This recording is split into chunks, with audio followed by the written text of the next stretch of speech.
Hi, everyone. Welcome back. Before we get started today, we have a few announcements, so bear with us. Today is the 8th of the 9th session, so it's amazing how fast this time has gone.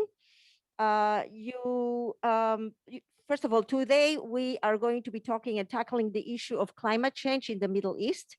Next Sunday, which is our last session, next Sunday, our topic is environmentalism, from theory to practice. And so what we would like to ask of all of you is, before we get started next Sunday, is for you to go to the link, and Francis is going to be sending the link right now. So on Sunday before the meeting, just go into this link and look at the options you're going to have for breakout rooms, because we're going to have experts in the field of environmentalism and activism, and you are going to be able to choose which breakout room you would like to sit in. So look at them before we get started. So this way you'll know more or less where to click in order to go to the correct breakout room that you're interested in. So that's for next week. Today's session is going again be having to do with climate change. Before we move on and introduce the speakers of today's session, I want to remind all of you that originally we stated that we would be able to give you and offer a certificate of completion if you had participated in 7 out of the 9 sessions. And so again, if by next week you already have 7 out of the 9 sessions or more, then you should expect a certificate in the email. So make sure that you keep an eye on those emails for your certificate. And lastly, the organizing committee did not want to really move on with the program today before really acknowledging and recognizing the pain and suffering that many families in Israel are going right now during the Lag BaOmer celebration and the tragic death for many people. We hope that, they are definitely in our thoughts and our prayers, and everyone who was affected, we hope that they will be healthy very soon. If there's any uplifting news about this tragedy, and again, it's hard to find any uplifting news about this tragedy, but if there is the fact that our brothers and sisters from surrounding, such as Tamra, which is a Palestinian Israeli village, as well as the village of Beit Jan, which is a Druze village, and other villages around the area, really came out and helped with food, with water, with accommodations and logistics. And so clearly their help and their helping hand was very much welcome, I'm sure, appreciated, and it was heartening to see. We believe that their actions show their humanity, their empathy, and should be a model for what coexistence can become. So again, our condolences for everyone over there in Israel at the moment. Moving forward, then we would like to introduce the topic today and our speakers. As all of you know, we're living in a very rapidly changing world due to climate change. Our speakers today are experts in the area of climate change, and they will focus on this very important and global existential challenge that we are going to be facing now, and we're going to surely be facing in the future. They will be talking about issues related to how climate change is affecting the region, both at the geopolitical as well as biological levels, and provide us with some predictions about how climate change will again affect the future in the Middle East. We will also hear about some solutions that are currently being implemented, not only in Israel, but also in collaboration with Jordan. So this will be obviously a very interesting and very relevant session. Our first speaker today is Professor Dan Rabinowitz. He is a professor in the Department of Sociology and Anthropology at Tel Aviv University. He is also a fellow in faculty fellow in the Arava Institute for Environmental Studies. Dr. Rabinowitz has had a varied and very illustrious career.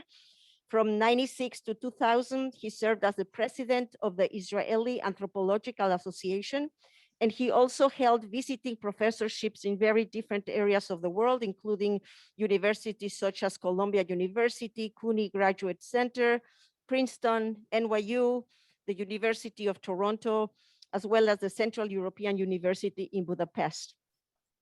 Between 2012 and 2017, he had several administrative and leadership positions at the Tel Aviv University, including heading the admissions and teaching committee office, I guess. There he also led the Porter School of Environmental Studies. More recently, Dr. Rabinowitz has several publications in books and also in many, many different journals. Very importantly as well, he has been the editor-in-chief of a journal in Israel called Israeli Sociology. In addition, he has published around 300 op-ed pieces in the Israeli newspaper Haaretz. A frequent guest on TV and radio shows. I'm sure that the Israelis are very knowledgeable about Dr. Rabinowitz's standing. He has also been very active in different civil society engagements. For example, he was the chairman of the Greenpeace Mediterranean Organization and the chairman of Life and Environment, which is an umbrella organization of Israeli environmental NGOs. He has also been the vice chairman, Greenpeace of the United Kingdom, and currently is the chairman of the Israeli Association for Environmental Justice. In 2016, he was awarded the Green Globe Award for lifelong environmental leadership. And Dan, we are honored that you're here and we appreciate your time and teaching us all about what you're gonna be teaching us today. So thank you for being here. Our second speaker today is Dr. Nurit Gal, who is the head of the Energy and Infrastructure at Ernst & Young firm.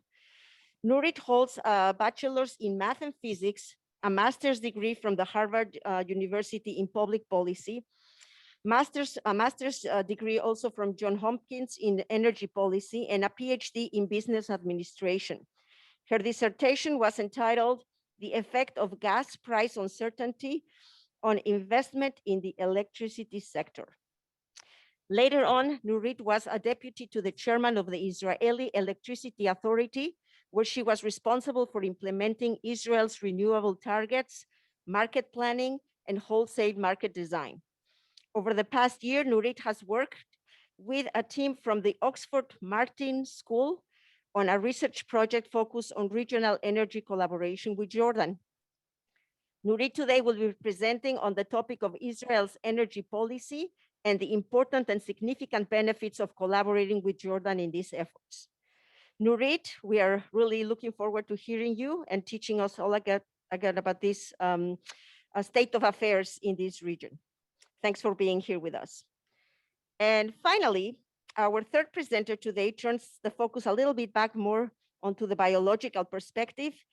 He's going to be talking about the effects of climate change on the biodiversity of the region. Dr. Oded Keynan is a behavioral ecologist, and since I'm a behavioral ecologist, I'm delighted to have Oded here. We have a lot in common, and I have a particular affinity on the presentation that he's going to have today. He works at the Dead Sea and Arava Science Center and also serves as the director of the Arava Environmental Science Education Center. His research explores the relationship between individual development and behavior, group size and population dynamics of this very cute bird, which is a cooperatively breeding bird species. He is also very interested in the social and or environmental factors and how they promote group growth, group development, as well as extinction. And their impact on critical group size is very important. He is studying in the Shezaf, I hope I am pronouncing this correctly, Oded, Shezaf Nature Reserve.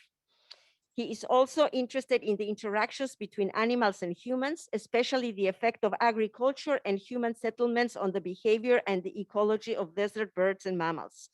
Besides his research interests, Oded is also running different transboundary educational programs that will be, and he will be touching about these programs as well. So having these wonderful speakers here today will enlighten us about climate change in the region. And we hope that you all of us sit back and enjoy their presentations.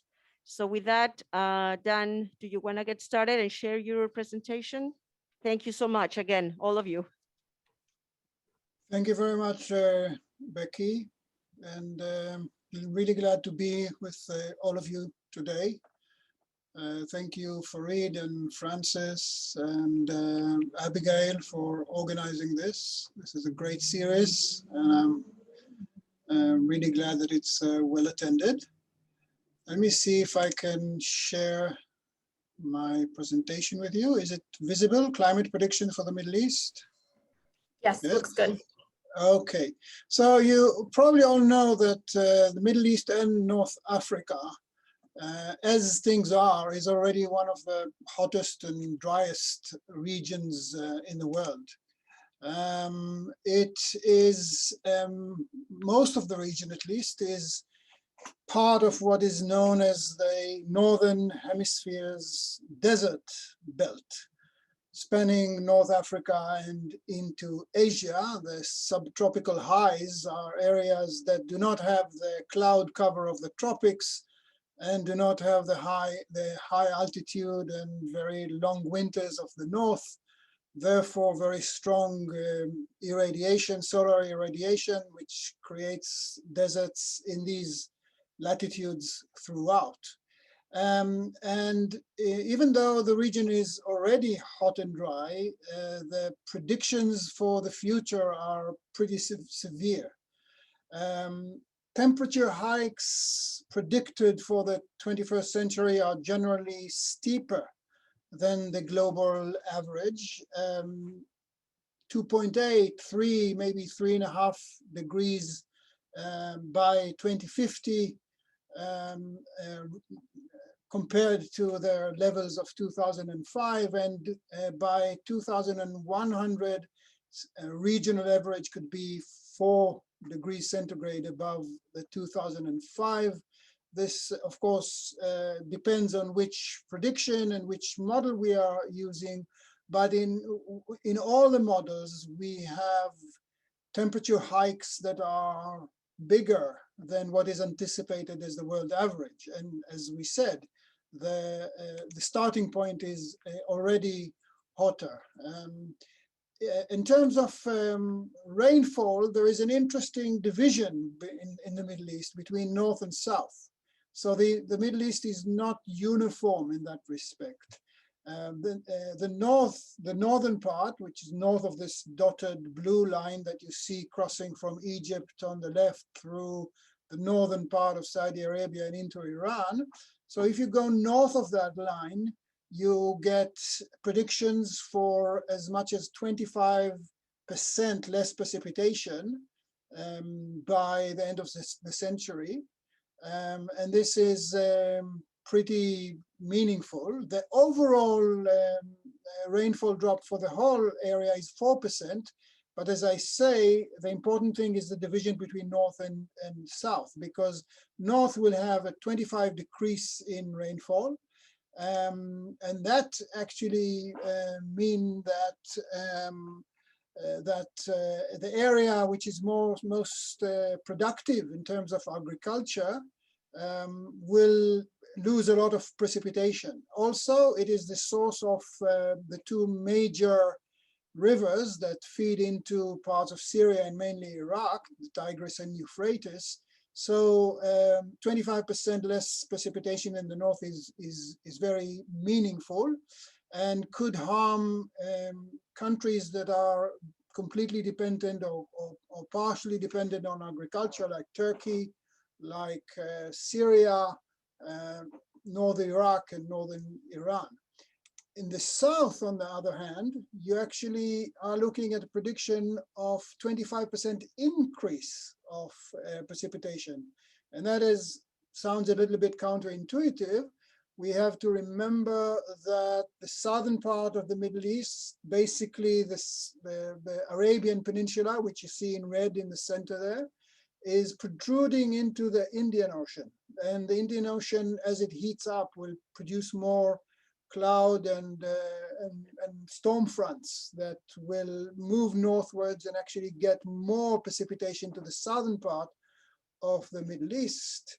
However, since the south currently has a very low precipitation of only about 90 millimeters per year, the 25% increase that is anticipated for the 21st century will only bring the overall rainfall in the south to about 110 or 112 millimeters on average. And that is not enough to support rain-fed agriculture. So this north and south divide in terms of precipitation is actually works against the region on both fronts. The decrease in the north is meaningful and could push some countries to the brink in terms of their ability to support themselves. We also already saw this in Syria. And the upward tick in precipitation in the south is not radical enough to actually push the southern parts, which is already very dry, over the threshold that, for example, could support rain-fed agriculture. Some of the hottest spots on Earth are found in the Middle East, in particular the Persian or Arabian Gulf. For a combination of geographical scenario that I would not go into, it's not cooled as intensively as it could have been from the Indian Ocean because of some mountain ridges in the south.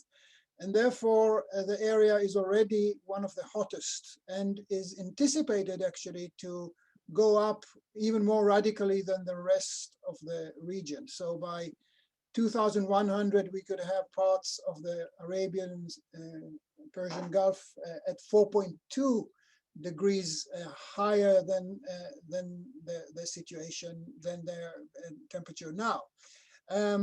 So by 2100, predictions are looking at a potential loss of 170,000 square kilometers of productive land that would become unproductive. That's not, of course, the entire area of the Middle East. It's a proportion of it.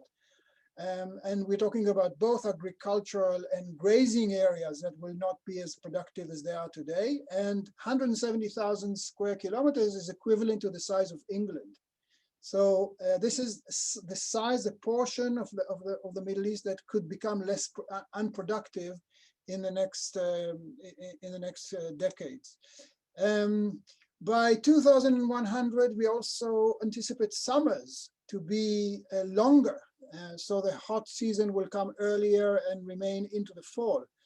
Some predictions are looking at even as long as 10 weeks longer summers, which is of course devastating for agriculture, but also for sheep, for goats and camel herding. These are areas of the economy that are normally considered more resilient to environmental fluctuations.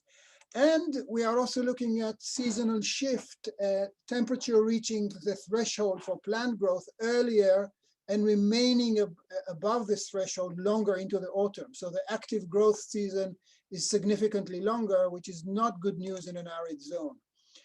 The model for the northern part, for the Mediterranean weather is strongly affected by the fronts that are coming from the Atlantic.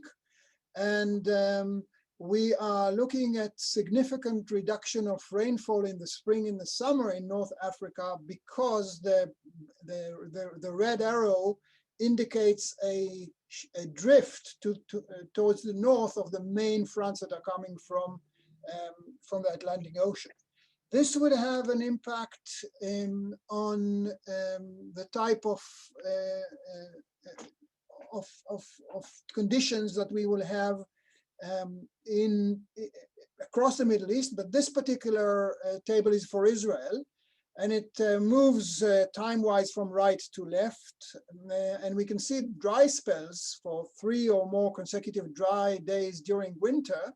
So these dry spells could double from 7 as they were in the 1970s to up to 14 in the next decade. And in the same way, wet spells, which are 3 or more consecutive rainy days during winter, would go significantly down. We can also see that drought spells, which are consecutive years, not days, consecutive years with less than average rainfall, this table actually works from left to right. So in the 20th century, we overall had about 12 and a half drought spells, but this could go up to 20. And also the length of drought spells could be on average higher in the 21st century. Arid zones generally have rainfall average as only part of the picture, because rainfall in arid zones are quite erratic, and droughts are sometimes followed by floods. This is bad for water, for agriculture, for pastoral production, and the forecast for droughts and for floods in the Middle East and North Africa, again, are for higher frequency, both in the Mediterranean, but also in this case in Iran. The warming Indian Ocean effect would reach Egypt as well, particularly the eastern side. And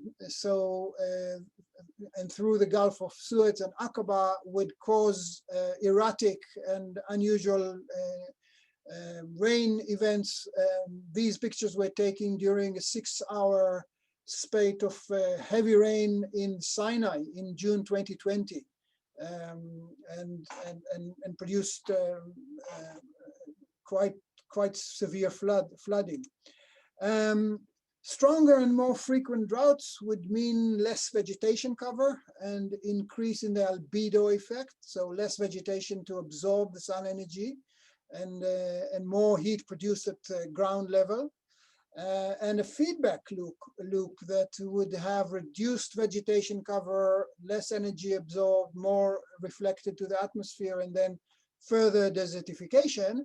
And one of the problems that we see around that is that wind fronts moving both from the Sahara and from the east could trigger more removal of sand and dust and bigger sandstorms, as you can see here or here.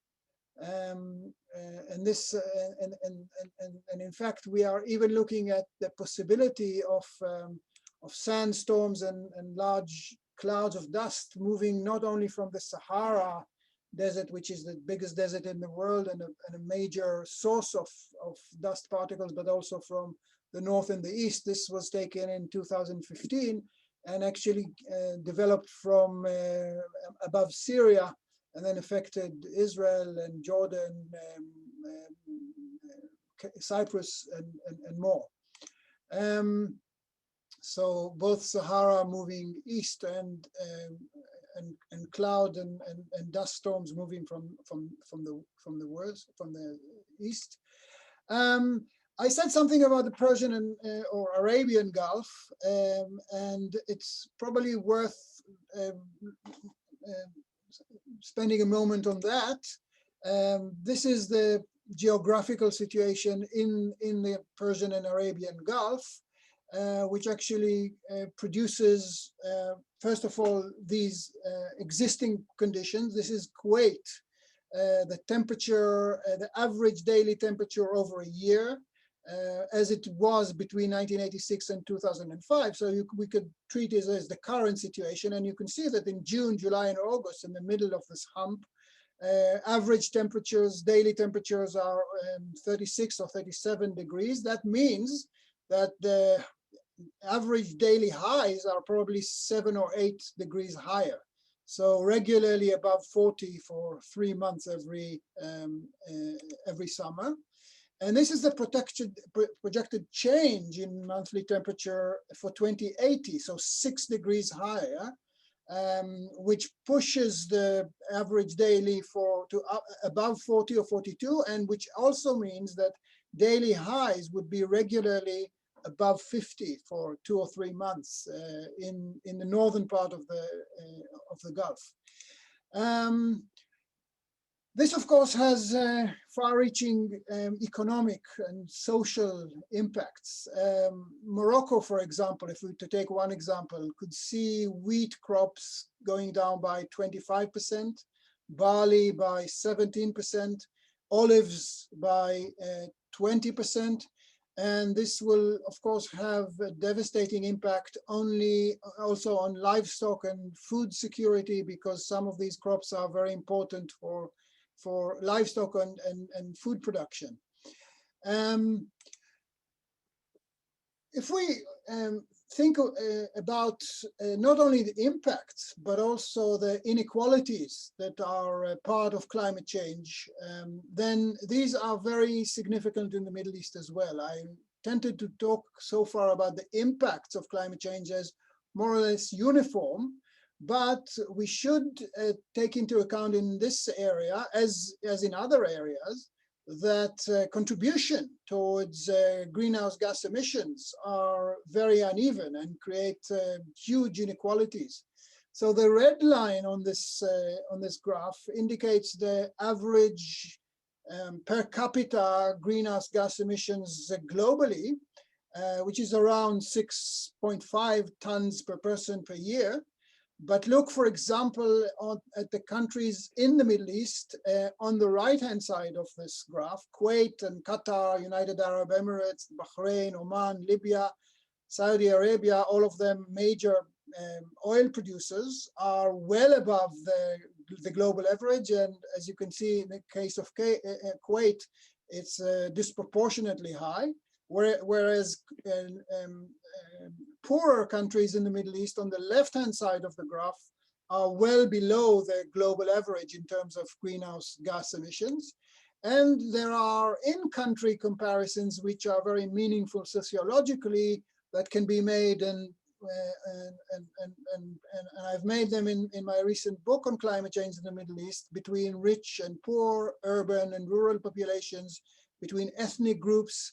And all of them represent disparities in both contribution to the crisis in terms of greenhouse gas emissions and in terms of the impacts. And as I near the end of my presentation, it is important to note that the nexus between climate change, migration, and security is very disconcerting in the case of the Middle East and North Africa. Global warming triggers failed agriculture, food insecurity, rural immigration, conflict, and sometimes mass populations of climate refugees. The tragedy in Syria, which began with a 5-year drought in 2006 to 2011, soon translated to protests by bitter farmers, mainly in the Northeast, who could no longer cope with agriculture due to water shortages, and which later forced hundreds of thousands of them to leave the rural hinterland and eventually triggered civil war. All of this is a reminder of how climate change could serve as trigger or multiplier of existing problems, like a poor economy, ineffective and sometimes corrupt governments, ethnic divisions that can very easily be weaponized during food security crisis and bring countries to its knees. Syria and Sudan, if you like, as the new normal. I go into this in some detail in this book, but I think I'll hand it back to Rebecca. Thank you for your attention so far. Thank you, Dan. Thank you so much. Thank you for, unfortunately, a very sobering presentation. And you have allowed us to see the state of affairs now, and unfortunately, the predicted future that lies ahead in this area of the world. Clearly, there's trickle-down effects of our global warming affecting many different levels, from the biological to the societal to the geopolitical to the economic, and we need to get going with coming up with solutions, I hope, soon, to be able to deal with these issues coming up in the future. So thank you again for a very enlightening presentation. Thank you. Our second speaker is Nurit Gal. Nurit, we would love to hear you. So if you want to share your presentation with us, that would be awesome. Thank you. Hi, everyone. I'm sharing my presentation. Can you see that? Yes. Okay, great. So I'm very glad to be here today and speak to this international US student company group. And thank you, Dan, for this presentation. And thank you to the Arava Institute. What I would like to share with you today is a short view on Israel's renewable energy policy and the potential of collaboration of Israel and Jordan with meeting the renewable targets. Let's step backward 5 years ago to Israel's emission reduction commitment, which was taking place in 2015. In this commitment, Israel committed to reducing its emission per capita, not its overall emission, but just per capita. And the target was to reduce it from 10 tons per year to 7.7 tons per year. Unlike other countries, Israel committed to a per capita reduction and not an overall reduction due to Israel's population growth, which means that an overall reduction would mean a very large reduction per capita. And therefore, the target was set like that. The target was meant to be achieved by two means, given the electricity sector. First of all, is achieving a target of 17% renewable energy in the fuel mix of Israel by 2030. And the other means of achieving the target was by energy efficiency, a 17 reduction compared to a business as usual scenario. So this was the targets 5 years ago. And let's see what happened since then. First of all, we must understand that the fuel mix of Israel was changing over time in a very dramatic and significant way. If we go back to the 90s, we will see that Israel was using mainly a dirty fuel. Electricity was generated in Israel mainly by oil and coal, which are dirty and very dirty. In the early 2000s, Israel found the natural gas and also started importing natural gas from Egypt. And as a result, the share of natural gas was increasing over time, and the share of oil was reducing.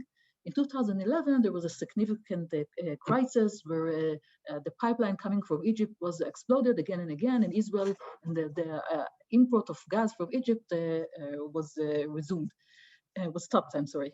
And later on, Israel found additional gas reservoir, and now Israel is using almost 70% natural gas, and coal is less than 30%. And you can see down at the bottom of this chart, the beginning of renewable energy in Israel. So Israel is shifting from dirty to a much cleaner fuel mix. The future is supposed to be much cleaner, where Israel will continue to use 70% gas, but instead of using 30% coal, Israel will use 30% renewables. So this is the target for 2030. And as you can see, it is increased compared to the commitment of Israel just 5 years ago. So instead of 17% by 2030, Israel shifted and increased the target to 30% renewable and decided to stop completely the use of coal in electricity generation. So this is an achievement of the last few years. Now, it's interesting to see that meeting the target of 30% is not just 30%, because the overall pie or the amount of electricity generated by Israel is increasing rapidly over time. Israel, due to this population growth of almost 2% by year, and due to a GDP growth, and due to the fact that Israel is supplying the electricity of the Palestinians, and an increasing share of electric vehicle, Israel is facing a demand growth. In the past, in the 1990s, the demand growth was very rapid. The demand was growing by a rate of 7, 8, even 9% per year. In the last few years, it's slowed.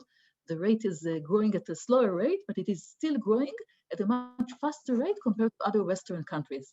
The current estimate is about 2.7% per year, which means that by the end of the decade, the overall amount that Israel is going to generate is going to increase by 30 or almost 40%, just over 10 years. And this is increasing the challenge of meeting the renewable targets, because if we want to reach a target of 30% renewable and the overall amount that we are generating is increasing so rapidly, it means that this 30% is a much larger amount every year.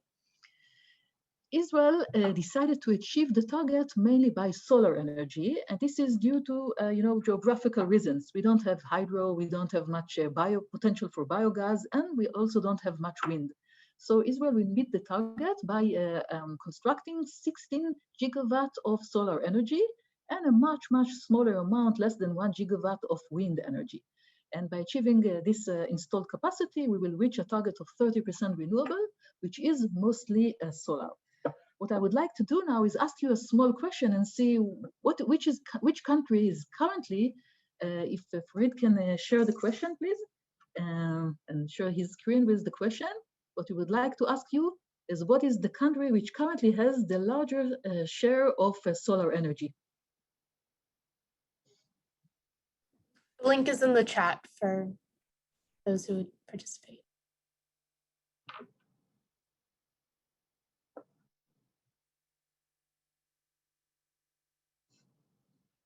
Okay, we have China, Costa Rica.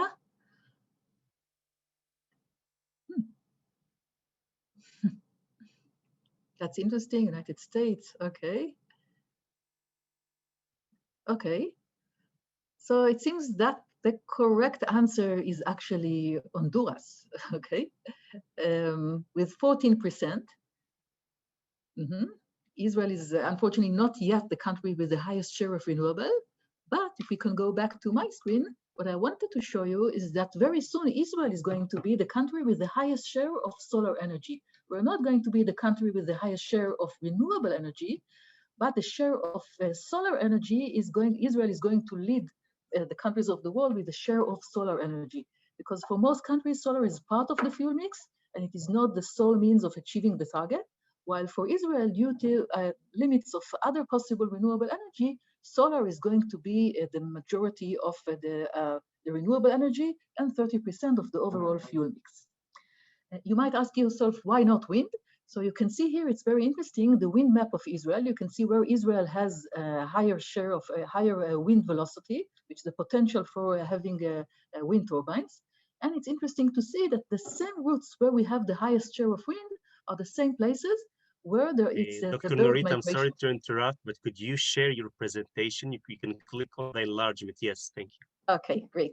Okay, so in this map, we see the bird migration routes. And you can see that the bird migration routes from Russia and Europe to Africa are going through Israel, which means that the turbines areas are the main places where the birds are migrating, which is a conflict, and it creates a problem of building the wind turbines. And this is one of the reasons why we do not assume the whole potential of wind turbines in Israel. So by having a large share of solar, we are going to meet a couple of challenges. One of them is having excess energy at noontime. What you see here is a week in January at 2 years, one of the 2023 and then 2030. And you can see that in 2023, some share of the generation of Israel at noon will come from renewable energy. This is the green part of this graph. And by 2030, most of the energy generated at noon will come from renewable energy at January. And this is creating a logistical and implementational problem for the system operator because he needs to stop the generation of other power plants and then let the renewable energy come online and then go back to the gas power plants, which is a huge challenge. And also we are going to have excess energy, which means that Israel will need large amount of storage to absorb all this excess energy. So these are part of the challenges. Another challenge of having a large amount of solar energy is that the areas, Israel is a relatively small country, as you may know, and it's very, the population of is very high density, and building the solar plants can only take place in locations which are far away from the main consumption areas, mainly in the south and in the north, which means that we will need to construct a grid in order to connect these power plants, these solar plants, to the areas where the energy is consumed. What you see here is the current grid development plan of Israel at the right, and then the new grid development plan needed to connect all this large amount of solar energy. And you can see that the numbers are much, much larger. For example, Israel has currently just 200 substations. We are currently building additional 17. And in order to meet the target of solar energy, we will need to increase the number of substations to additional 96, which is a 50% increase. And the cost, you can see at the bottom, is very large. So this creates a challenge of connecting to the grid all this solar energy. Luckily, there is the development of storage is developing very rapidly. And we currently think that storage can be used to defer the development of the grid. What you see here is the grid constraint. This is the red line. And you can see that currently the solar energy in some places is just meeting the grid constraint. And therefore, if we add additional solar capacity to the grid, at noon we will have excess generation where the grid cannot absorb this energy. But if we use storage, then storage can absorb this excess energy and can support Israel's means of connecting additional PV plants to the grid. So we have a challenge, but we are lucky enough to have the rapid development and the price drop of storage to help us meet this target of connecting additional solar energy to the grid. Now, as I mentioned in the beginning, we have lots of challenge of meeting the renewable challenge, and we have this potential of regional energy collaboration. Currently, in this region, Israel is an electricity island. What you see here are the main transmission lines in this area. So you see the lines in Israel going from the north to the south, and you see the line going from Israel to Gaza, which Israel supplies some of the energy of Gaza. Israel is also the main supplier of energy to the West Bank. But as you may see here, we are not connected. There is almost a tiny connection of Jordan to the West Bank, but Israel as a large the transmission line is not connected to Jordan's line and to Egypt's line. So we are behaving like an electricity island, which is of course making it even more challenging to meet our renewable target. And therefore, the possibility of connecting to our neighbors always come around as something that might help us achieve the renewable target. As you see here, Israel is very different than its neighbors, even though, for example, Israel and Jordan has a similar population side, but the GDP side per capita is much different. Israel GDP per capita is 10 times larger, and the consumption per capita in Israel is 3 or 4 times larger than the consumption in Jordan. This creates a challenge of connecting the grid because of the different amount of consumption of energy in both sides of the border. But there are at least 2 reasons why we should consider connecting the grid and collaboration in this area. What you see here is the amount of consumption by month. You can see the months from January on the left to December at the right, and you see the time of the day from 1 a.m. to midnight, going from the top line to the bottom line. And what you see here is that the time where we consume energy in Israel is different than the time that energy is consumed in Jordan. This is due to the economic development of the 2 countries. In Israel, energy, the peak demand is taking place in June and in July and August due to use of air conditioning. Jordan, he's using less air conditioning, and the peak demand of Jordan is actually in the winter evening. So this difference of the time when energy is consumed on both sides of the border creates a possibility of collaboration, because when we have excess generation capacity, it can be sold to Jordan, and the other way around. If Jordan has an available capacity in the summertime, Israel can use some of this capacity. So these differences are a possibility for collaboration. This is one reason. Another reason and potential for collaboration is the difference in the radiation in Jordan and in Israel. What you see here is the map of the radiation in the region, and you see Israel on one side and Jordan on the other side. And you see that the areas which are in a high proximity have a higher radiation in the solar side, in the Jordan side of the border. Meaning that if we buy one solar PV panel and we locate it in Israel or we locate it in Jordan, it will generate more electricity in Jordan. The solar hours in Jordan will be much higher, larger. So there is an economic benefit of implementing the solar plants in Jordan and connecting the grid from Jordan to Israel to buy renewable energy. Additionally, Jordan has a very high land availability, while in Israel, land availability is in a shortage. We don't have much available land. So for all this reason, the possibility of collaboration is now rising. There are several groups dealing with that, and even the Minister of Energy who recently published that this is going to be one of the means of achieving the target. Finally, to sum up everything, I started with Israel's energy emission reduction targets, and I mentioned that the target is per capita, reducing the emission from 10 tons per capita to 7.7 tons per capita. And the electricity sector, when this target was set, was contributing % of these emissions. And it's interesting to see that as part of the electricity, this is not overall Israel's target, but just the electricity sector was contributing per capita over 5 or almost 6 tons per capita. And you can see the reduction of the tons per capita that Israel is emitting due to the change of Israel's use of fuel mix, due to the beginning of use of renewable energy, and mainly due to the decline in the use, and we were about to stop using coal. So the decline in the use of coal in the fuel mix of Israel, in the generation mix of Israel, is helping us meet the target. And it seems that the electricity sector is going to achieve the emission target even sooner than we were supposed to meet it. So instead of 2030, the electricity sector, which will meet its part of the emission reduction much sooner than that. And this is a very short overview of Israel energy policy and the possibility of collaboration in this area. And thank you very much. Thank you, Nurit.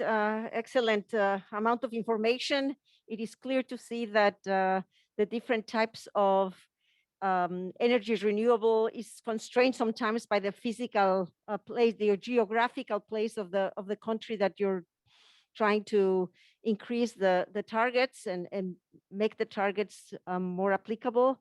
The fact that you have in this region little wind or little water really constrains the amount of renewable energy that you can have. And so understanding that solar is the way to go in this region is important. It is also very interesting to see that the two countries have very different usages of the energy. And so that instead of seeing this as a conflict, it actually may be very useful to see this as an opportunity to collaborate between the two countries. So thank you so much for enlightening us about this. This is great. And finally, we have Oded. So Oded, we would love to hear about your research and your efforts in this area. Okay, so thank you. Thank you for the organizers for having me in this session, in this important series of lectures. It's so nice to, maybe the good thing about COVID is that we learned to use Zoom internationally and we can talk to people from all over the world.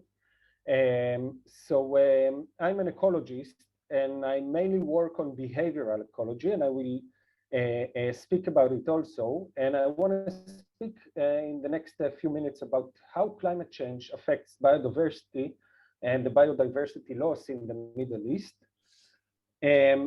So first, let's try to understand what is biodiversity. Biodiversity is the variation among living organisms from different sources, including terrestrial, marine, and desert ecosystems, and the ecological complexes of which they are a part.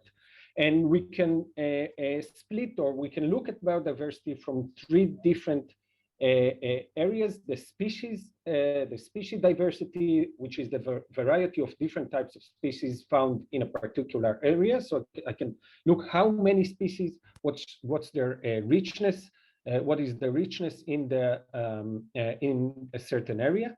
I can look at the genes, at the gene flow. So the genes, the genetic diversity, the variation among the genetic resources of the organism, and the ecological diversity when we look at ecosystems. So these are three different resolutions in which we look at biodiversity. And we know that today we suffer a big biodiversity loss all around the planet. And it's amazing just to understand, or very saddening to understand how humanity had changed the entire biodiversity in the planet in the past few decades or few centuries, and not more than that. And I invite you to look on the right pictures, and you can see that today wild mammals make only 1% of the biomass of mammals in the planet. 67% of the biomass of mammals in the planet belongs to livestock that we raise for meat, and 32% are us. So if we look 10,000 years ago, 99% of the world was wild animals, and today hardly anything. And during the past few decades, we have lost 39% of terrestrial species, 76% of decline, 76% in amphibians, and 39% in fish. And this leads us towards the, as we say, as it is now known as the 6 mass extinction. So there were 5 mass extinction during the geological time, and a mass extinction is when 70% or more of the biodiversity in the planet is lost. And you can see that we are heading towards this direction very dramatically, very rapidly. And it means that this is a very, it's a huge crisis. And we have to pay attention to that, of course, and to do whatever we can before we lose most of the species around us, which means that we will also suffer from that. And I will speak about it soon. So I want, before that, the main topic of my talk is what is affecting, or how climate change is affecting the biodiversity loss in the Middle East. So I want to engage you a little bit on that. I will share now, I will try to share now, a link to a Padlet. Now, a Padlet is, as you can see here, this is a map, and each map, each country in the region in the Middle East has a mark in the map. If you press on the mark in the Padlet, I will just share it just a second in the chat. Sorry, it will take me just a second.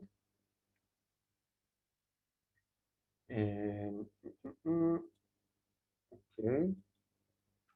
And now I will share it in the chat. Here, I'm doing it. Yeah, worked. So I will share, I'm sharing the Padlet with you. You can go inside. Sorry, it's not the right Padlet. Sorry, I see that I made the, this is the right Padlet. Again, sorry. So I'm sharing it again. The second Padlet will be the one that, okay, this one, sorry. This one, please go into it. You will see the different, I will share it with you. You will see the different countries in the Middle East. Each one has a marking, and take 3-4 minutes just to look, choose a country. Take 3 minutes to look at the data about biodiversity loss in this country. Some of them has only a little bit of data, some of them has more data. I don't want you to delve into it too much. Just take a few minutes to see what are the main factors that affect biodiversity loss. So please let me know that you are that you had managed to get into this Padlet, and we'll take 3 minutes for you to have a look at it. I will go also, I will stop the sharing for a second.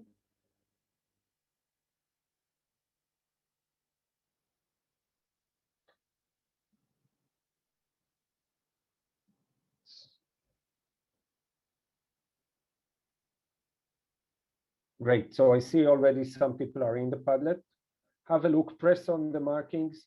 It will lead you to some data. You can press on the data and see either PDFs or internet links, website links, and just read a little bit, you know, just scroll around to see what are the main factors. And in 2 minutes, I will ask you a question.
Ken? All right, I'll try in a minute to share my Mentimeter with you. Just a second, and then I will ask a question.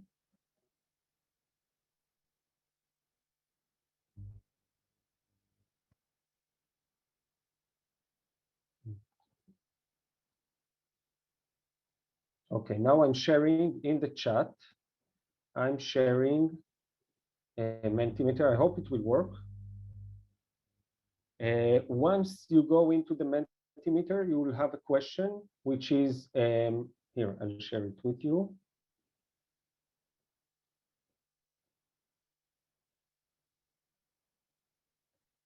What are the main causes for biodiversity loss in the Middle East? So just enter the words and we'll see what do you think. So start doing that now. Can you share the link in the chat for the Mentimeter?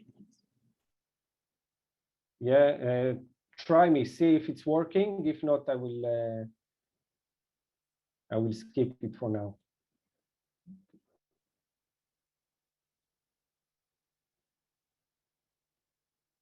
So you can go into the Mentimeter and answer the question. I hope it will work. Did you send it to everyone in the chat or to someone? Oh, no, I guess that not. Yeah. I didn't see. I make All that right. problem, that mistake. Yeah. Okay, I'll send it again. Here it is.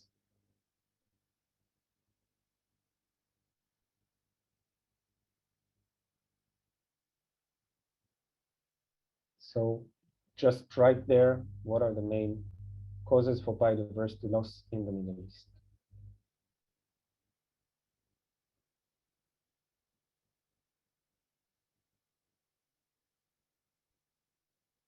Oded, could you please share the live screen for the Mentimeter so you can see the word clouds being created? Yeah, I don't see, I still haven't seen any answer.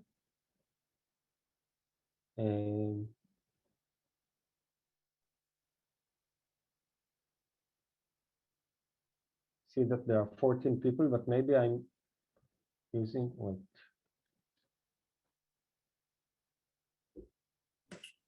Maybe I'm not using it well.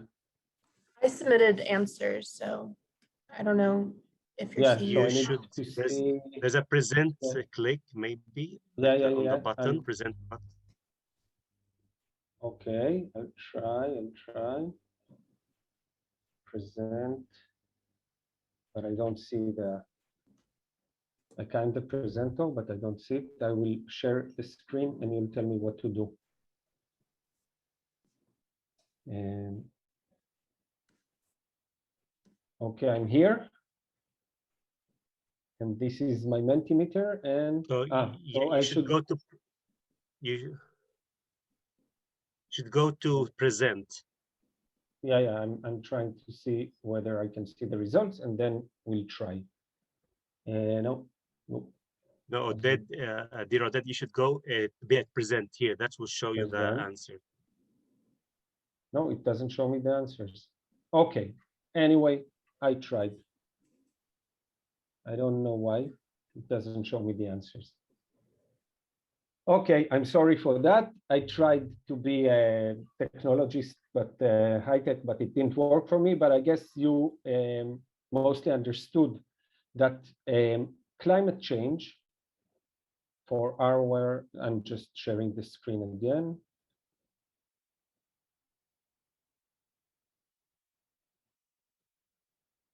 Okay, we're back in business.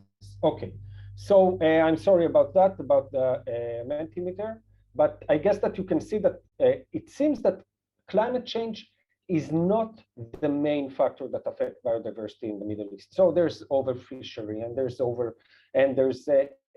agriculture and land degradation and all of these, these are the main factors that affect the biodiversity, and these are the main factors that affect the biodiversity loss. But if we add climate change to that, this is something that will rapidly add to a bigger loss, And it means that if we continue with all of the things that we're doing, with all of these factors that are currently going on in the region, climate change will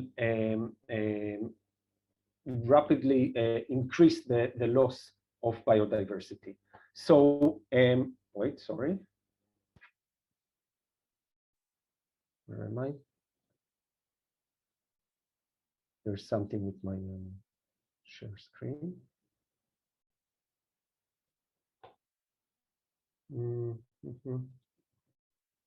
That's why I tried to be high tech.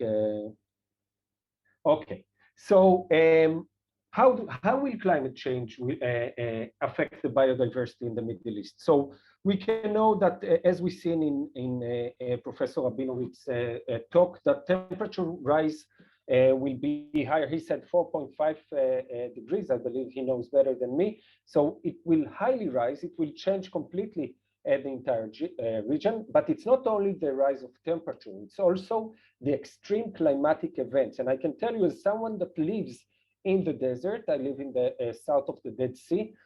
Currently, we are suffering from a very, very long heat wave.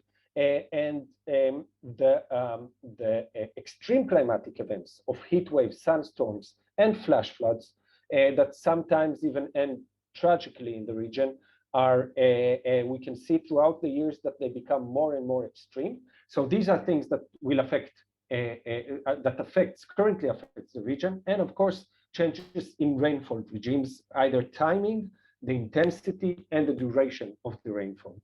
And this can affect the biodiversity through different ecosystems. Let's start with the terrestrial one.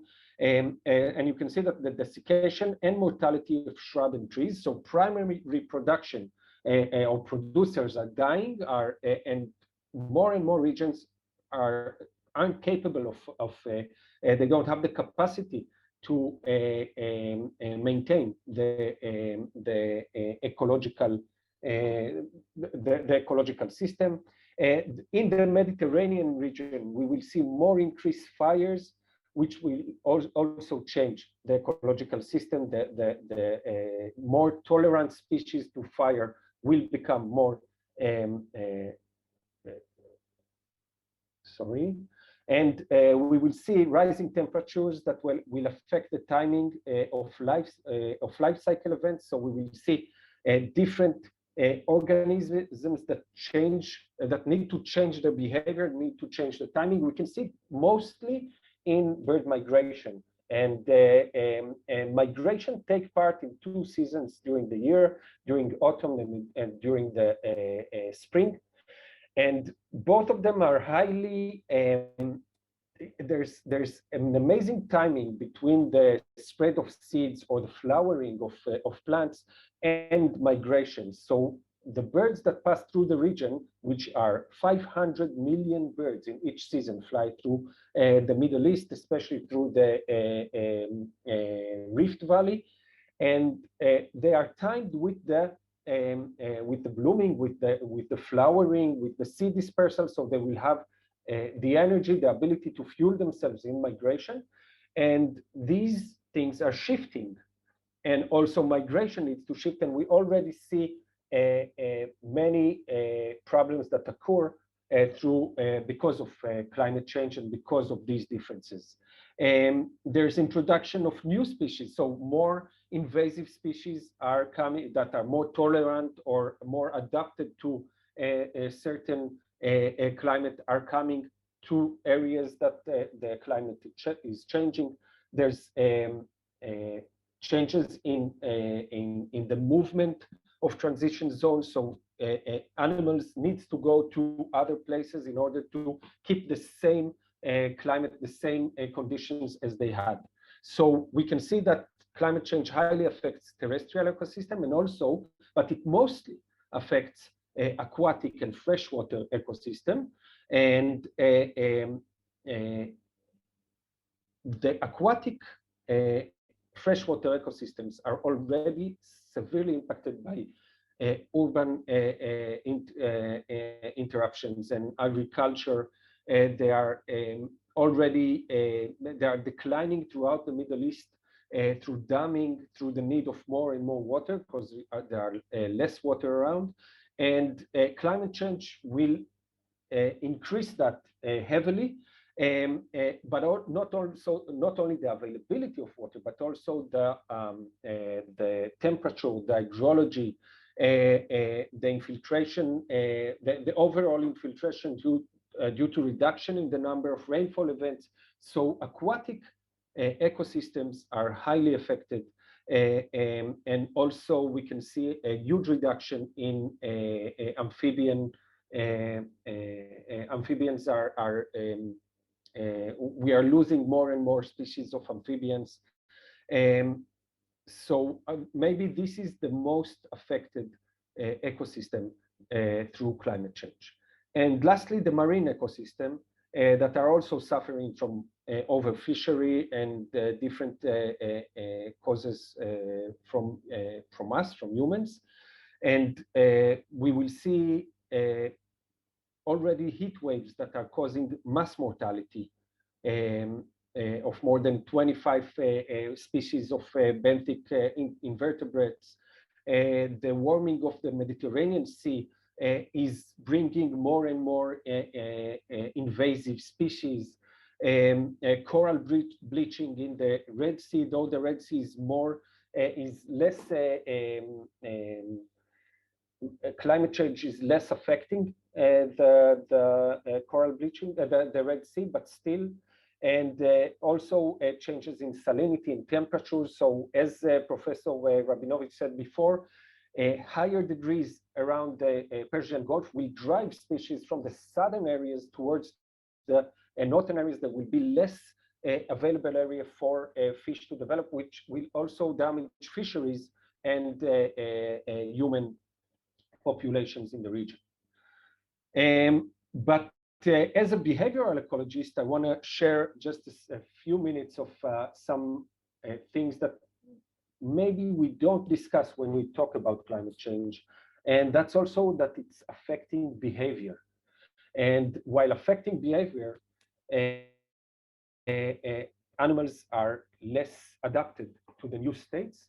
And we can see it through research that we've been conducting on alley effect. Alley effects is a negative density dependence. You can see that in the graph, that as population is growing, the per capita growth of the population is also growing until a certain phase where it's decreasing due to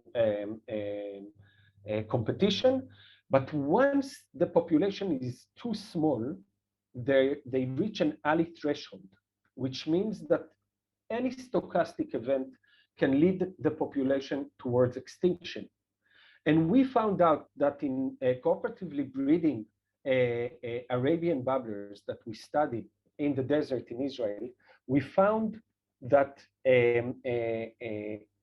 both all density of the groups, because they live in small groups, the density of the groups in the region, the group size themselves, the per capita population growth, they are all declining because of severe heat waves and because of human interference, mainly agriculture. So we can see that even groups of cooperative breeders that exist or adapted to the local weather in the desert, and suppose the group supposed to buffer between individual fitness towards the population density, we can see that there are changes, that there are alley effects that already affect this bird, and this is highly important. And other studies also have shown that,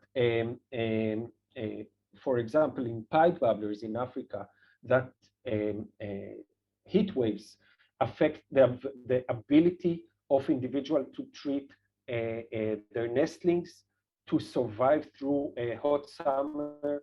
So we can see that this is, and also the decline in rainfall. So we can see that population all around the Middle East and Africa are declining due to climate change. And lastly, a new study on the pied babblers in Africa showed that it's also affect through physiology, and climate change affects cognition. So individuals are learning their learning capabilities, their cognition is less good when there's extreme heat waves, and their ability to adapt and to change in their environment is also changing through climate change. So these are only few very rapid effects of climate change on biodiversity, and we can see that we are heading on not so good direction towards loss of biodiversity in the Middle East. I would like to say just a couple of words about education. I also work as an educator. Without cooperation in the region between countries in the Middle East, each country will stay for itself, and each country you can't really deal with climate change or biodiversity loss in Israel without looking at Palestine, without looking at Jordan, and without looking at Egypt, Syria, Lebanon, and all of the countries that surround us. And we have to cooperate, and we try to start that through education. Together with Palestinians and Jordanians, we are working on different projects about biodiversity, climate change, sustainable development goals. And we hope that throughout the past year, because of COVID, we had to put some of these cooperations or cooperation on hold. But we hope to continue with that because this is the only future that we'll have. So I want to thank you again, and I'll be happy to take questions. Thank you, Oded. Thank you so much. Again, sobering realization that anthropogenic effects in combination with the cascading effects of global warming and climate change, all of it is interconnected, and you cannot talk about climate change without including anthropogenic effects and vice versa. So everything's so linked together that it's important for us to have a global understanding and then a global tackling so that we can all try to help increase or at least maintain the biodiversity that we already have now and not to lose more species. So hopefully we'll have a lot of answers, questions and answers now, a session, the next 15, 20 minutes of questions and answers so that perhaps you can give us better news about how we can help avoid going to the abyss, which seems like this particular session seems a little bit pessimistic. So I would like to also finish with a little bit of an optimistic view about how we can change now so that we don't get there. And so please, everyone who is participating, if you don't mind sending your questions to Frances, she will read those and our panelists will then be happy to respond to those. So again, Dan, Nurit, Oded, thank you so much for very important information for sure. We really appreciate it. So Frances, do you have any questions from the audience? Yes, we have a good handful of questions. If you have any more, please send them to me. But our first question will be for Dan. This is from Michael Siegler. How much of the increased greenhouse gas emissions of rich Middle East countries is related to water desalination? Excellent question. Water desalination is a major source of energy demand. I do not have the figure in percentage. Maybe Nurit can help. I guess there would be available data for this for Israel, because Israel has just had a surge of desalination project. I will say, again, generally, that Saudi Arabia, for example, has been relying on massive desalination projects for the last 20 years. Almost all the drinking water for Riyadh, the capital, comes from the Persian Gulf, which is 450 kilometers away.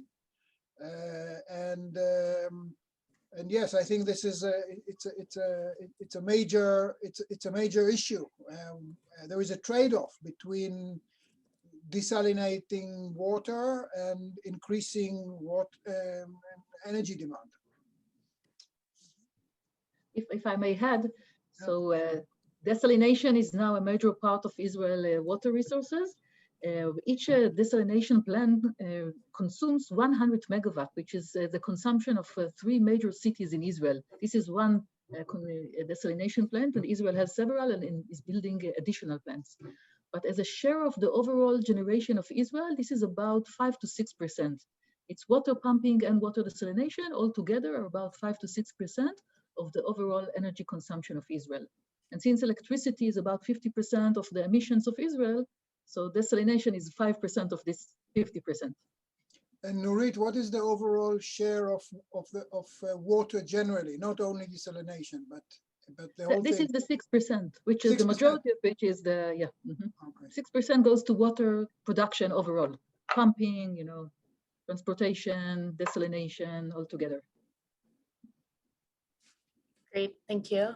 Here's a question from Rachel for Nurit, but obviously we encourage the conversation. What is the likelihood or obstacles for an energy agreement between Israel and Jordan given current breakdowns over water discussions? I'm specifically thinking of the Red Sea Dead Sea pipeline, which Jordan is looking to move forward with or without Israel, but the fact that Jordan's water shortage means it'll still be dependent on Israel and other partnerships for water access in the long term. Yeah. So I think good collaboration means that both sides depend on each other and not just one depend on the other. This is a clue for a better collaboration over time. And it's true that Jordan lacks water, and I hope Israel will be sharing water with Jordan, continue to share water. As for electricity, so it seems to me that one of the obstacles is the financial obstacles, because building power plants in Jordan and ensuring that the energy will flow to Israel. So the question is how the party that is making the investment can make sure that the energy will be sold to the other side. I think the main threat for a bank or giving the financial possibility for this power plant is to make sure that the energy can be sold in the future. So this is a risk that can be covered by government. For example, if the government says, if there is ever an issue, then we will cover, we will provide a guarantee, then it increases the possibility or the chances that the project will take place. Okay, so here's a question from Becky for Oded. Do you have any news or information about the oil spill that occurred in late February? This is a good example of how anthropogenic effects affect the biodiversity. Any updates on that situation? Well, I don't have any current updates. I was following that during right after the oil spill. I think that, but I think it's a very good example for factors that affecting biodiversity loss, because there were many animals that were lost there. I don't know if there are any long-term effects yet that we can really see, other than lots of tar on the shores of Israel and the loss of lives of animals. But we still need to wait and see, because I don't think it was studied yet, and I guess that it will take some time to understand what were the consequences of this oil spill. Great, thank you. I would just like to say that if anybody wants to ask their question out loud, please direct message me and I'll do that for you while we ask the last few questions. And then I know Fareed has a couple questions lined up as well. Another question is from Drew for Nurit. What developments occurred that allowed the transition from fossil fuels to renewable energy sources for electricity generation in Israel to accelerate? Thank you, that's a good question. So I think that one thing is the price drop, the global price drop of solar PV. The price dropped by over 10 times, and it made it easier for Israel to implement additional solar energy, because Israel is also concerned not only by emissions, by the economic growth and the economic level of the population. So this is one means. Another one is the change of the system. In the beginning, it's quite impossible to recall now, but in the beginning, where for every small power plant in Israel, there was a license needed, signed by the Minister of Energy. Even if this was just a 100 kilowatt power plant on a rooftop, it needed a licensing. And currently, there is a very smooth system based on auctions. where you just get a quota as a company and you can build wherever you wish. You don't need a license, and the system became much easier. So less bureaucracy and much easier system made it possible to happen.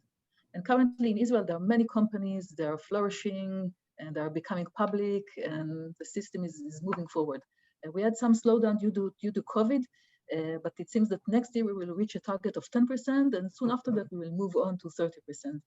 And then we will meet these obstacles that I mentioned, like the grid, the storage, but it seems that we will continue to increase very rapidly in the next few years.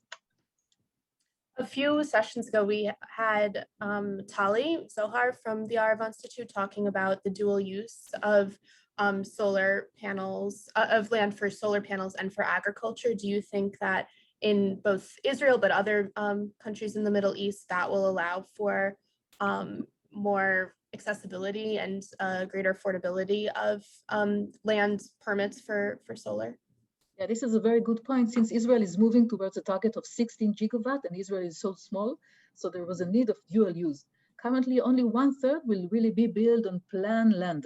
1/3 will come on top of rooftops, and the 1/3 is supposed to come of water reservoirs, on top of water reservoirs. And many companies now are very, flexible, and they know how to build these power plants on top of water reservoir. And currently, the next step is really agrivoltaic.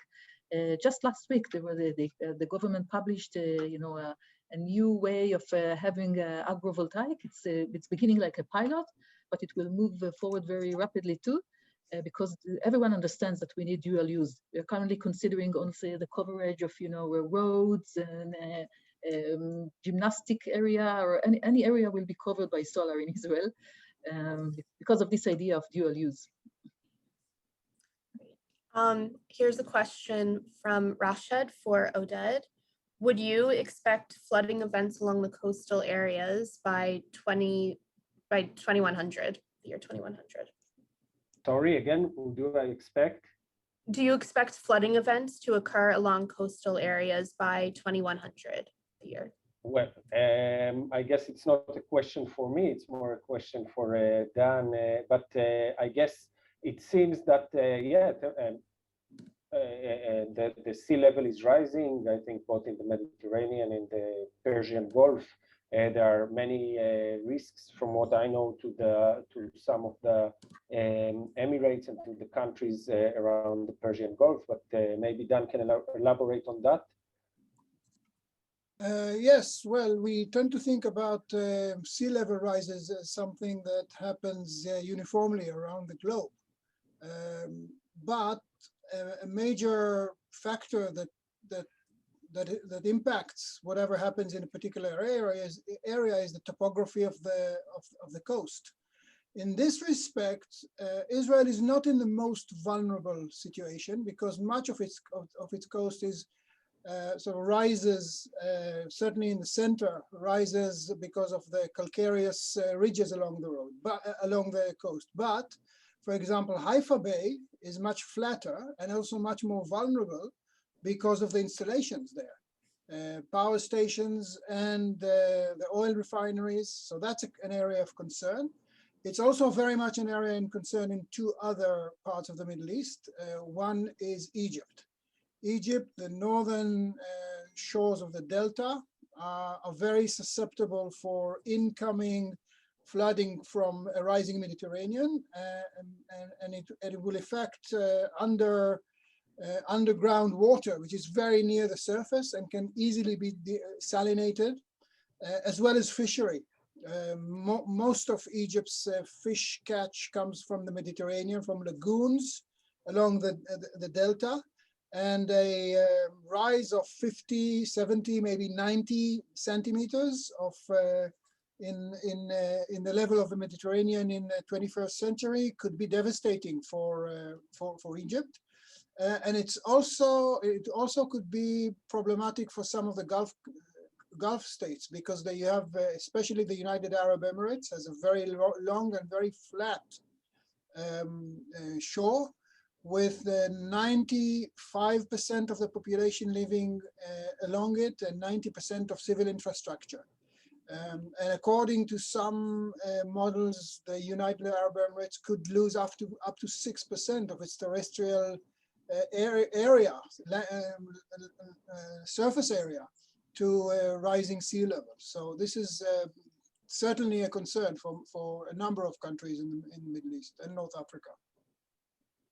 I'll just say, when looking at biodiversity, there are many species that are adapted to these intermediates, to these areas where the beach and the sea are meeting, and these species are in high risks already today, because there are more and more flooding of these regions, of these areas, and I expect that there will be a big loss of biodiversity in this region in the future. Okay, we have 3 more really good questions. I want to get to all of them. The first is from Donna for Nurit. Why is there more land availability in Jordan than in Israel? Is that based on just actual country size or political reasons? Oh, it's a country size. Israel is smaller and highly dense, so land is available in Jordan. Yeah, efficient answer. The next question is from Natanya. This is a biodiversity question for, I guess, Oded. As climate change warms areas of the world that previously were less hospitable for certain parasitic insects and viruses, what do you think this means for native species of flora and fauna, especially areas that have already seen attacks on certain tree species? Well, yeah, I think that the spread of viruses, climate change is affecting many aspects. So it means that many species will need to shift from areas where they were able to adapt or to survive until recently, and they will need to move either north or south or to different regions. It could be either through a movement towards different areas, and with these species there will come also species of viruses and germs. So yes, it's all about shifting, about moving from place to place, from many areas that were until recently reasonable, that could carry, had the capacity to carry these species, and at the moment they are we are losing these areas and they need to shift, and this will change also all of the it will change also the different species variety in different regions. Did I answer the question? Yeah, that was great. Okay. Okay, the last or second to last question is a big one. So apologies if it takes us over time, but this is from Rachel. I'm curious about how Dr. Rabinowitz referred to the environmental factors in the Syrian revolution. I imagine he covers it in his book, but what steps are needed to prevent this from happening again and with more frequency as environmental conditions worsen?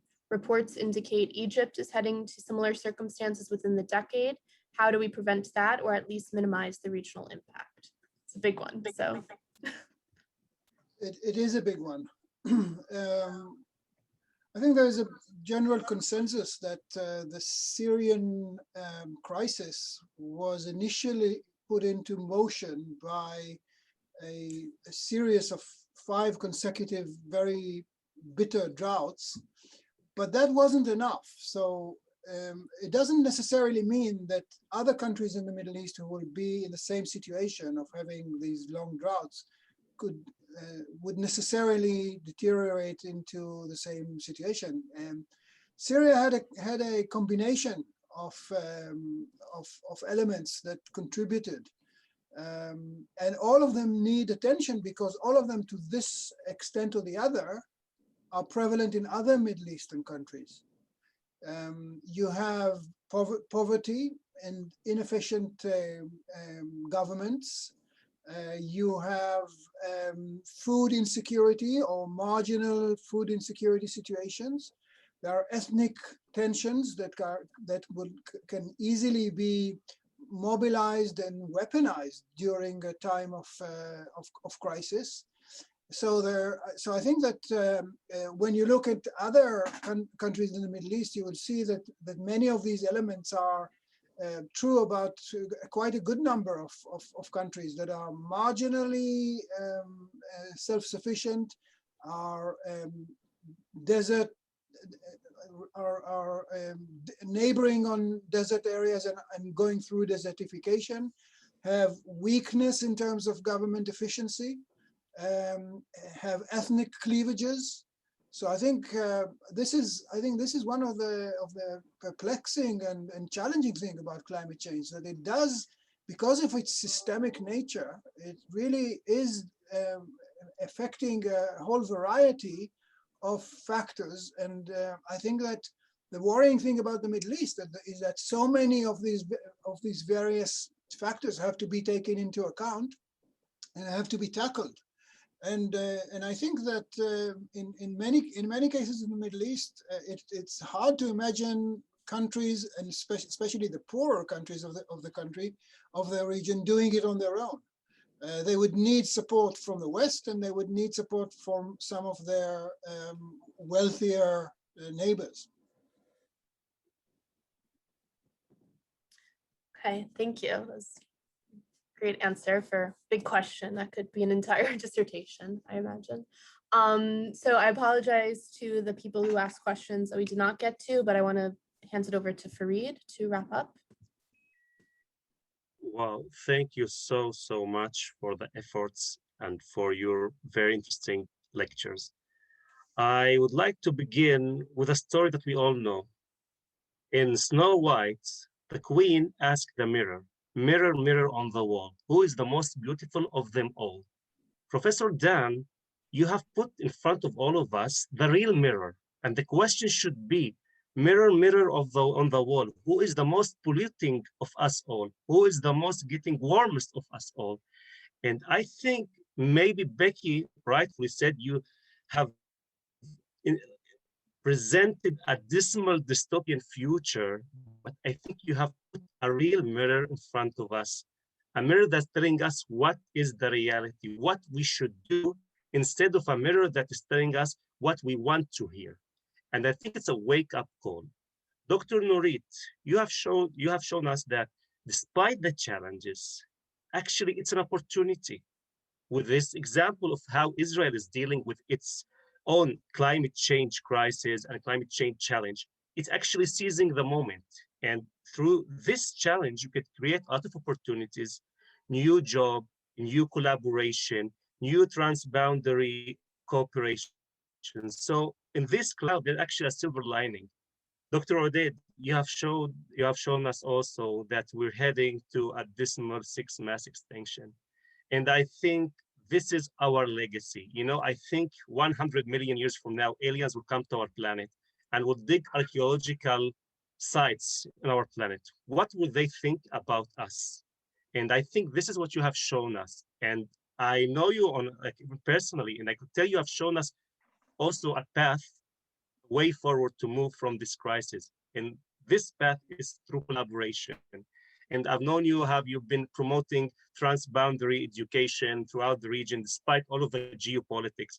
And I know how much courage it takes, especially in this geopolitical climate. So I think both of you have shown us the real mirror, but also have shown us the doorway out of this crisis. So I would love to thank all of you. And speaking in this occasion, I would love to mention yesterday was Labor Day. And I remember the Rava Institute 3 years ago, 4 years ago, there was alumni conference which tackles climate job. So I think if we connect like climate change effects on labor and all of the employment, again, it could be a disaster, as Professor Dan Rabinowitz said, if we don't tackle the issue right now, or it could be a great opportunity to create a new job, a new green high-tech job that will provide a healthy, sustainable life for all the people of the planet on the path that Dr. Nurit has shown us. So I think it's a wake-up call for everybody here. Let's take an action. And speaking of action, I would love to tell you that we have an interactive community that's actually moving forward. I just would love to read 2 projects that have progressed since the beginning of this seminar session. The first one is with Dear Peter. He just told me, I have been talking with the ranch owners and they said they would be open to some oak planting efforts. Thank you so much, Drew Ewing, who is a participant, who was very helpful with some information about oak planting. So this is a small candle. Another great project was by Dear Brian. He just wrapped up his Earth Day community cleanup event. It was a great success, and I want to thank you for giving me a push to make something happen. I organized it with great friends of mine, and we got over 20 people to volunteer for several hours and collect trash around our community. All in all, we collected more than 40 bags of garbage and recyclables around the large residential area of the city of New Brunswick. He shared with me some picture, but because of parental consent, I could not share it because there are minors, but I will leap for the next step. So we have a dear alumni and participant, Shahar. He's an Israeli. He was planning to present today to create a WhatsApp group, interactive WhatsApp group with all of you. But unfortunately, due to personal reason, he could not attend. So I'm sending you Shahar message. And in Shahar message, he's telling you, we want to make this community vibrant, especially to tackle the challenges that the 3 great guests has shown us. And I think let's move on. We're heading to our grand finale, the final session. But for me, this is not the final session. It's the beginning of a great interactive work. We have an amazing interactive community that could help each other and push each other. And I would love to connect on you on a personal level. And I've been pushing you all over every time, and I will keep pushing you because this is the way forward. I will remind you that our last session is with amazing Professor Alon Tal. It's about environmentalism and how to take actions.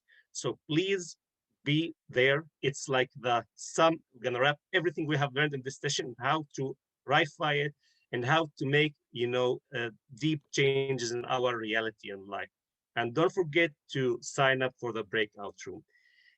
On another personal note, I would love to thank all of you because in the last session, unfortunately, due to personal reason, there is high probability that I won't be present. So I would love to thank all of you, the participants, the organizing committee, for giving me this chance, for the opportunity to be part of this session of this series. I remember 8 months ago, me and Becky were, dreaming and entertaining the idea of how to do collaboration, and we never met. So this is the results, guys. So please be there at the last session. Hopefully we'll try to make my best. But if not, please be there, and we're gonna keep this community alive and kicking. So thank you so much. And if somebody has still an urgent question that you would like to ask our guests, we shared their emails, and you could also stay longer if you want to share your ideas with the community. So thank you so much, dear. Thank you, Professor Dan. Thank you, Dr. Nurit. Thank you, Dr. Oded. And see you at the last session, everybody. Thank you so much.